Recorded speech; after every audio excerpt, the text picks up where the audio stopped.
Good afternoon मेरे सभी भाभी अध्यापकों। मैं आपको पीजीटी एमपी टेट वर्ग 1 की तैयारी करवा रही हूँ।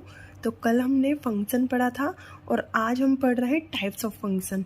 टाइप्स ऑफ फंक्शन देखो बहुत सारे हैं, तो मैंने पर कुछ इसमें चूज़ किए हैं। तो आप देखिए, फर्स्ट मैंने लिया है कांस्टेंट फंक्शन। तो मैं आपको बताती हूँ कांस्टेंट फंक्शन क्या होता है। कांस्टेंट फंक्शन जो होता है, जैसे आपका फंक्शन है, जैसे आपने मान लो लिखा F of X is equals to K, तो ये आपका क्या हुआ, कांस्टेंट फंक्शन हुआ। ये क्या है, आपका कांस्टेंट फंक्शन है। कांस्टेंट फंक्शन क्यों? क्योंकि देखो आप x की वैल्यू कुछ भी रखोगे यहाँ पर, उसी के अकॉर्डिंग किसकी यहाँ पे k पर कोई फ़र्क नहीं पड़ेगा। ठीक है, आप x की वैल्यू 1 रखते हो, 2 रखते हो, 3 रखते हो, 4 रखते हो, उससे k पर कोई भी प्रभाव नहीं पड़ेगा। ठीक है, तो इसको अपन क्या बोलते हैं, कांस्टेंट फंक्शन, क्योंकि इसमें वैल्यू कुछ भी रखो पर वैल्यू आपको एक ही मिलेगी। फॉर एग्जांपल, जैसे एग्जांपल यदि मैं आपको बताऊं तो F of X is equal to, मान लो आपको 5 दिया हुआ है। अब देखो आप एक्स के यहाँ पे 1 रखोगे, 2 रखोगे, 3 रखोगे, 4 रखोगे, कुछ भी रख लो आप यहाँ पर, तो आपको मिलेगा क्या, 5 मिलेगा। इसका मतलब इसका ग्राफ जो बनेगा वो इस तरीके से बनेगा। ठीक है, और यहाँ पे ये जो कॉन्स्टेंट सी है ये, ठीक है। तो अब देखो मोस्टली फंक्शनों में डोमेन और रेंज पूछा जाता है, तो इसमें रेंज क्या आएगा। तो जैसे डोमेन देखो, आप कोई भी वैल्यू, क्योंकि डोमेन किसको बोलते हैं, जो आप कुछ भी जो भी रखते हो वैल्यू, उसको डोमेन बोलते हैं। तो यहाँ पे देखो आप क्या रख रहे हो, 1 रख रहे हो, 2 रख रहे हो, 3 रख रहे हो, 4 कुछ भी रख रहे हो, तो इसका मतलब डोमेन क्या हुआ, आर हुआ, रियल नंबर। आप नेगेटिव नंबर भी रख सकते हो, आप पॉजिटिव नंबर भी रख सकते हो, आप कोई से भी नंबर रख सकते हो। तो इसका मतलब क्या हुआ, आपका डोमेन रियल नंबर हुआ। ठीक है, और रेंज आप देखो कुछ भी नंबर यहाँ पे रख लो, आपको हर हमेशा यहाँ पे क्या मिलेगा, जो आपका कांस्टेंट है वही मिलेगा। तो इसका मतलब ये हुआ कि यहाँ पर जो भी आपका कांस्टेंट होगा वही उसकी क्या होगी, रेंज होगी। ठीक है, तो इसका मतलब एक ही एलिमेंट जो होगा आपको रेंज में मिलेगा। ठीक है, कांस्टेंट फंक्शन सभी को समझ में आया क्या होता, ऐसी वैल्यू जिसमें कुछ भी पुट कर दो आप, उस फंक्शन की वैल्यू चेंज नहीं होगी। ठीक है, वही के वही रहेगी, तो उसको बोलते हैं कांस्टेंट फंक्शन। नेक्स्ट है आपका पॉलिनोमियल। अब पॉलिनोमियल फंक्शन क्या होता है, आपको पता है कि पॉलिनोमियल को हम किस तरीके से लिखते हैं, y is equal to a0 a की power n plus a1 x की power n-1 plus test plus an। यहाँ पे ये जो a0, a1, a2 और an क्या है, कांस्टेंट है, और ये x क्या है, ये वेरिएबल है। ठीक है, तो ये आपका क्या है, पॉलिनोमियल है। सभी को पता है पॉलिनोमियल की जो पावर होती है वो किस में होनी चाहिए, आपकी इंटीजर होनी चाहिए। ठीक है, नॉन इंटीजर नहीं होनी चाहिए। तो इसमें देखो आप कुछ भी वैल्यू रख सकते हो एक्स की यहाँ पे, इसका मतलब डोमेन क्या हुआ, आपका आर हुआ। ठीक है, कुछ भी आप एक्स की यहाँ पे रख सकते हो, इसका मतलब डोमेन आर हुआ आपका। ठीक है, और रेंज क्या हुई, देखो इफ डिग्री जो होगी पॉलिनोमियल की यदि ऑड है तो उसकी रेंज होगी -∞ टू इन्फिनिटी। ठीक है, डिग्री देखना है आपको पॉलिनोमियल की। फर्स्टली यदि उसकी डिग्री आपको सभी को पता होगी, जैसे मैंने ये पॉलिनोमियल लिखा x² प्लस x प्लस 1, जैसे ये पॉलिनोमियल लिखा, तो इसकी डिग्री यदि मैं बोलूँ तो कितनी है, 2। तो इसमें अपन को हाईएस्ट डिग्री देखना रहता है, हाईएस्ट पावर देखना रहता है पॉलिनोमियल में, वही उसकी क्या होती है, डिग्री होती है। तो ये इसकी डिग्री कितनी है, 2 है। तो यहाँ पे वो बोल रहा है कि यदि डिग्री ऑड है तो उसकी रेंज होती है -∞ टू इन्फिनिटी, और यदि डिग्री आपकी इवन है तो रेंज जो होता है उसका सबसेट होता है। रियल नंबर का क्या होता है, कोई सबसेट होता है, पूरा रियल नंबर नहीं होता। देखो -∞ टू इन्फिनिटी ये रियल नंबर ही होता है, क्योंकि रियल नंबर आपका -∞ टू इन्फिनिटी चलता है, इसलिए। ठीक है, ये आपका पॉलिनोमियल फंक्शन सभी को समझ में आ गया। अब आता है एक्सपोनेंशियल फंक्शन। एक्सपोनेंशियल फंक्शन क्या होता है, आपको पता है कि आप फंक्शन लिखते हो F of X is equal to a की power x, a is greater than 0। ठीक है, ए की वैल्यू जो ए यहाँ पे क्या है, कांस्टेंट नंबर, इसकी वैल्यू हर हमेशा 0 से बड़ी होनी चाहिए, 0 नहीं होनी चाहिए, और ना ही इसकी वैल्यू 1 होनी चाहिए। ठीक है, ये एक्सपोनेंशियल फंक्शन की क्या है, कंडीशंस है कि ए इज ग्रेटर देन 0 होना चाहिए और ए डज नॉट इक्वल टू 1 होना चाहिए। अब देखो आप यहाँ पर एक्स की वैल्यू कुछ भी रख सकते हो अपनी मन से, 1, 2, 3, 4 कुछ भी रख सकते हो, है ना। तो इसका मतलब क्या हुआ कि डोमेन आपका क्या हुआ, आर हुआ, डोमेन क्या हुआ, आर हुआ। पर रेंज आप देखो यहाँ पे कोई भी वैल्यू रखोगे, 1 रखो, 2 रखो, 3 रखो, -1 रखो, -2 रखो, क्योंकि ये पावर है, माइनस रखोगे तो ये नीचे आ जाएगा, पर आपको पॉजिटिव नंबर ही मिलेगा ना इसका मतलब। तो यहाँ पे x की वैल्यू कुछ भी रखने पे आपको वापस से इस फंक्शन की वैल्यू क्या मिल रही है, पॉजिटिव मिल रही है। इसकी मतलब इसका रेंज जो होगा वो पॉजिटिव होगा, यानी 0 to ∞ होगा। ठीक है, एक्सपोनेंशियल फंक्शन समझ में आ गया है सभी को। अब अपन पढ़ेंगे क्या, लॉगरिथम फंक्शन। आप सभी को पता है कि लॉगरिथम फंक्शन को किस तरीके से डिफाइन करते हैं, f(x) = log ax। ठीक है, यहाँ पे ये a जो है कभी भी 0 नहीं होना चाहिए और ये x जो है > 1 होना चाहिए। ठीक है, 1 भी नहीं होना चाहिए इसका मतलब ये। अब यहाँ पर देखो इसका डोमेन क्या होगा, तो कभी भी यहाँ पे x की जगह पे जो वैल्यू होती है वो हमेशा पॉजिटिव रखी जाती है। 1 रख सकते हैं, 1 ये 1 की वैल्यू पर log a1 की वैल्यू क्या होती है, 0 होती है। तो इसका मतलब क्या हुआ कि यहाँ पर अपन कोई भी पॉजिटिव वैल्यू रख सकते हैं, कोई नेगेटिव वैल्यू नहीं रख सकते हैं। ठीक है, अब देखो कुछ भी वैल्यू आप रखोगे तो आपको क्या मिलेगा, कोई ना कोई आउटपुट मिलेगा, तो उसके जो रेंज होगा वो क्या मिलेगा, आपको रियल नंबर ही मिलेगा एक। ठीक है, पर रखाएगी इसमें क्या, पॉजिटिव वैल्यू रखाएगी ओनली, तो इसका डोमेन जो होता है वो क्या होता है, पॉजिटिव नंबर होता है। ठीक है, अब ट्रिग्नोमेट्री फंक्शन तो आप सभी जानते हैं, ट्रिग्नोमेट्री फंक्शन साइन, कोस, ट्रिग्नोमेट्री फंक्शन ये सब होते हैं। ठीक है, तो साइन में आपको पता है कि डोमेन क्या होता है इसका, आर, क्योंकि आप कुछ भी इसमें रियल नंबर का कुछ भी वैल्यू रख सकते हो एक्स की जगह पे। ठीक है, रेंज क्या होती है इसमें, देखो आप कुछ भी वैल्यू रखोगे पर आपको जो आउटपुट है वो -1 to 1 के बीच में ही मिलेगा। तो इसका मतलब डोमेन क्या हुआ, रियल नंबर हुआ, रेंज क्या हुई, -1 to 1 हुई। कोस आपके पास इसमें भी आप कोई भी वैल्यू रख सकते हो, पर इसमें भी वही वैल्यू मिलेंगी -1 to 1 के बीच में।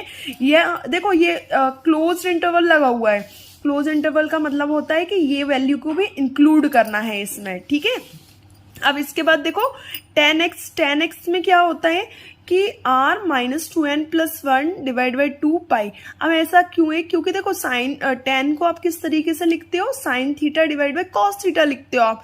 अब यहाँ पे देखो cos किस इन वाली वैल्यू पे क्या होता है, 0 हो जाता है, तो इनको क्या करना पड़ेगा, माइनस करना पड़ेगा। क्यों, क्योंकि यदि आपने देखो ये वैल्यू रखोगे तो ये जो फंक्शन है किस पे चला जाएगा, इन्फिनिटी पे चला जाएगा, अपरिभाषित हो जाएगा। तो इसीलिए हमें क्या करना पड़ेगा, इसको माइनस करना पड़ेगा, 2n + 1 π / 2। ठीक है, और इसमें रेंज क्या मिलती है आपको, रियल नंबर मिलती है। ठीक है, हाँ, ट्रिग्नोमेट्री फंक्शन जैसे साइन की जो डोमेन होती है वो आर, ये मैंने आपको बता दिया था। ठीक है, तो अब यहाँ से अपन देखो कोसेक की देखेंगे। कोसेक में आपको क्या, क्योंकि देखो कोसेक की जो वैल्यू होती है वो 1/sin x होती है। ठीक है, अब 1/sin x होती है तो sin x की जितनी भी वैल्यू उनको हटानी पड़ेगी, पूरी वैल्यू को नहीं हटाना पड़ेगा, जिन वैल्यू पे साइन 0 होता है उन वैल्यू को हटाना पड़ेगा। ठीक है, तो साइन जो होता है nπ पे क्या होता है, 0 होता है, तो उसी को अपन को हटाना पड़ेगा। तो इसका मतलब अपन ने nπ हटा दिया, तो इसकी जो रेंज आएगी वो क्या आएगी, r में से क्या माइनस हो जाएगा, -1 to 1, क्योंकि ये इनके बीच की जो वैल्यू है वो सारी रियल नंबर में से माइनस हो जाएंगी, क्योंकि पूरी रियल नंबर की वैल्यू आएंगी। अब सेक में भी इसी तरीके से आप क्या करोगे, कॉस वाली वैल्यू माइनस कर दोगे, रेंज इसमें भी वही सेम आएगी। कॉट में नीचे कॉस आता है, इसीलिए इसमें भी nπ माइनस कर देंगे, तो इसकी जो रियल नंबर होगी। ठीक है, इतना आ गया आप सभी को समझ में। अब ये तो था ट्रिग्नोमेट्री फंक्शन, अब आते हैं आइडेंटिटी फंक्शन। अब देखो आइडेंटिटी फंक्शन, अब आपने पहले कांस्टेंट फंक्शन पढ़ लिया, अब आप पढ़ रहे हो आइडेंटिटी फंक्शन। आइडेंटिटी फंक्शन का मतलब ये है कि आप जो भी वैल्यू फंक्शन में रखो वही के वही वैल्यू आपको मिल जाए। फॉर एग्जाम्पल जैसे आपने लिखा यहाँ पर f(x) = x, यहाँ पे देखो मैं यदि 1 रखूंगी तो मुझे मिलेगा कितना, 1। यदि मैंने रखा 2 तो मुझे मिलेगा 2। यानी ये क्या है, आइडेंटिटी फंक्शन है, f(x) = x, जो भी मैं फंक्शन में रख रही हूँ वही वैल्यू मुझे मिल रही है। इसका मतलब क्या हुआ कि डोमेन क्या होगा मेरा, r, और रेंज भी क्या होगी, r होगी। क्यों r होगी, क्योंकि देखो जो वैल्यू मैं रख रही हूँ वही तो मुझे मिल रही है ना, तो यही आपका क्या होगा, आइडेंटिटी फंक्शन होगा। अब क्या, मॉड्यूलस फंक्शन। मॉड्यूलस फंक्शन क्या होता है, मॉड्यूलस, अपन उसको देखो मॉड्यूलस फंक्शन भी बोलते हैं या एब्सोल्यूट वैल्यू भी बोलते हैं, ठीक है। अब डोमेन, क्योंकि आप देखो मॉड्यूलस फंक्शन में कुछ भी वैल्यू रख सकते हो, नेगेटिव पॉजिटिव कुछ भी, तो इसका डोमेन क्या होगा, आर रियल नंबर होगा। पर रेंज आपको पता ही होगा, मॉड्यूलस फंक्शन से जो वैल्यू बाहर निकलती है वो कैसी निकलती है, सारी पॉजिटिव निकलती है, इसलिए उसकी जो रेंज होगी वो क्या होगी, ऑल पॉजिटिव रियल नंबर होगी। अब सिर्फ मैंने एक ही प्रॉपर्टी लिखी है, यहाँ पर होती तो बहुत सारी प्रॉपर्टी है, पर थोड़ा सा इसको अभी नहीं खींच रही हूँ मैं, किसी दिन इसकी एक्स्ट्रा अलग से वीडियो बनाऊंगी और फिर सारी प्रॉपर्टी आपको बता दूंगी मॉड्यूलस फंक्शन की, ठीक है। इसमें एक ही लिखी है कि मॉड्यूलस फंक्शन यदि किसी नंबर के बराबर है तो इसका मतलब क्या हुआ कि वो नंबर जो अंदर जो मॉड्यूलस के अंदर जो एक्स होगा वो उसी नंबर के पॉजिटिव नेगेटिव के बराबर होगा। क्योंकि देखो आपको नहीं पता कि जो मॉड्यूलस के अंदर जो फंक्शन है या जो फंक्शन है वो पॉजिटिव है या नेगेटिव, तो इसीलिए उसकी वैल्यू जो होती है वो पॉजिटिव नेगेटिव आती है। इसके बाद आता है सिग्नम फंक्शन। सिग्नम फंक्शन जो किस तरीके से डिफाइंड होता है, F of X is equal to 1 कब होता है, जब एक्स की वैल्यू ग्रेटर देन 0 होती है, -1 कब होता है, जब एक्स की वैल्यू लेस देन 0 होती है, और जब 0 कब होता है, जब एक्स की वैल्यू 0 होती है, ठीक है। इन तीन पर, यानी देखो एक्स की वैल्यू ग्रेटर देन 0 का मतलब क्या हुआ कि जैसे 1 2 3 पूरी इन्फिनिटी तक, ठीक है। और नेगेटिव का मतलब क्या हुआ, 0 से छोटा कब होगा, जब वो -∞ टू -1 या -0.1 इस तरीके से, और 0 कब होगा, जब एक्स की वैल्यू 0 होगी। अब देखो आप इस फंक्शन में कुछ भी वैल्यू रख सकते हो, तो इसका मतलब डोमेन क्या हुआ, आर हुआ। पर रेंज, इसमें क्या वैल्यू मिलेगी, इसने बोला कि देखो माइनस नेगेटिव के लिए आपको क्या मिलेगा, -1 मिलेगा, 0 पे 0 ही मिलेगा, आपको पॉजिटिव पूरी all to all value positive पे क्या मिलेगा, 1 मिलेगा। इसका मतलब आपको 3 ही नंबर मिलने वाले हैं, -1 0 और 1। इसका मतलब रेंज क्या हुआ, -1 0 और 1 हुआ आपका, ठीक है। अब इसके बाद क्या आया, ग्रेटेस्ट इंटीजर और step up function. Greatest integer function को ही अपन क्या बोलते हैं, स्टेप अप फंक्शन भी बोलते हैं। अब देखो इसको किस तरीके से डिनोट किया जाता है, इस तरीके से डिनोट किया जाता है, ये इस तरीके के ब्रैकेट में, ठीक है। ये क्या इंडिकेट्स करता है, indicates the integral part of X which is nearest and smaller integer to X, यानी नियरेस्ट होता है या तो स्मॉलर होता है, जो भी आपका इंटीजर है उसके बराबर में, ठीक है। अब देखो इसमें आप इस x के यहाँ पे कुछ भी वैल्यू रख सकते हो रियल नंबर में, इसलिए इसका डोमेन क्या हुआ, r हुआ, ठीक है। अब रेंज देखो सेट ऑफ ऑल इंटीजर, क्योंकि ग्रेटेस्ट इंटीजर का मतलब क्या होता है, जैसे मान लो आपके पास कोई भी वैल्यू इसके अंदर लिखी हुई 1.2 लिखा हुआ है, तो ग्रेटेस्ट इंटीजर का मतलब ये होता है कि इसमें पूरा एक नंबर आएगा, ठीक है। तो यहाँ पे पॉइंट वाला नंबर इसमें नहीं आता, तो इसकी वैल्यू जो होगी ग्रेटेस्ट इंटीजर फंक्शन की वैल्यू 1 होगी, क्या होगी, 1 होगी। तो यानी इसके बाद वाला कोई भी नंबर आ जाए पर आएगी इससे कम वैल्यू ही आती है, इसमें ध्यान रखना ये चीज। तो इसको अपन इस तरीके से भी डिनोट कर सकते हैं कि greatest integer function of X is equals to n, ठीक है। अब देखो इसकी एक मोस्ट आईएमपी प्रॉपर्टी है जिस पे आपके क्वेश्चन भी बन सकते हैं, जो मोस्ट आईएमपी है, देखिए किस तरीके से, x plus 1 upon n plus x plus 2 upon n, इस तरीके से देखो ये 1 2 3 4 करके n-1 तक चल रहा है, क्योंकि यहाँ पे देखो कहाँ से स्टार्ट हुआ है, दूसरी टर्म से स्टार्ट हुआ है, इसलिए ये n-1 तक चल रहा है और नीचे आपका n आ रहा है, ठीक है। तो इसका जो फॉर्मूला बनेगा आपका क्या बनेगा, n और x, ठीक है। n क्या होगा आप ध्यान से देख लेना, यहाँ पे नीचे जो लिखा रहेगा वो, और x जो आपकी एक संख्या उसमें प्लस होती चली जाएगी, तो n ऑफ x, ठीक है। यहाँ पे n कहाँ से बिलोंग करेगा, नेचुरल नंबर से बिलोंग करेगा। ये आपकी मोस्ट आईएमपी प्रॉपर्टी है, ठीक है। इसको याद रखना और अपनी कॉपी में अच्छे से नोट कर लेना।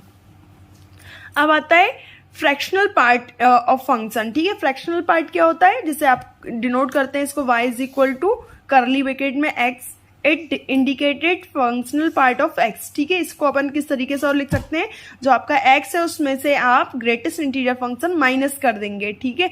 जैसे एग्जाम्पल में लेती हूँ 1.2 आपने लिया, ठीक है, इसके अंदर तो आपको क्या करना पड़ेगा, 1.2 में से माइनस करना पड़ेगा। अब इसका ग्रेटेस्ट इंटीजर फंक्शन कितना होगा, 1 होगा, इसका मतलब इसकी वैल्यू कितनी आई, 0.2, इसीलिए इसको क्या बोला जाता है, फ्रैक्शनल पार्ट बोला जाता है, क्योंकि इसमें फ्रैक्शनल वैल्यू आती है, ठीक है। अब नेक्स्ट आपका क्या आया, odd and even function. Odd function या इवन फंक्शन, देखो ऑड फंक्शन में क्या होता है, यदि आप एक्स के यहाँ पे क्या रखोगे, -x रखते हो किसी भी फंक्शन में, तो आपको सॉल्व करने पे उस पर यदि वापस वही फंक्शन मिल जाए पर नेगेटिव साइन बाहर आ जाए तो उसको बोलते हैं ऑड फंक्शन, ठीक है। और यदि किसी फंक्शन में आप -x रखते हो, ठीक है, उसको सॉल्व करने के बाद आपको f(x) मिलता है, यानी इसका मतलब उसका नेगेटिव साइन गायब हो जाता है, ठीक है, तो उसको अपन क्या बोलते हैं, इवन फंक्शन बोलते हैं, ठीक है। आज के लिए इतना ही, थैंक यू। मेरे चैनल को सब्सक्राइब करें, लाइक करें, और नेक्स्ट वीडियो आएगी कल।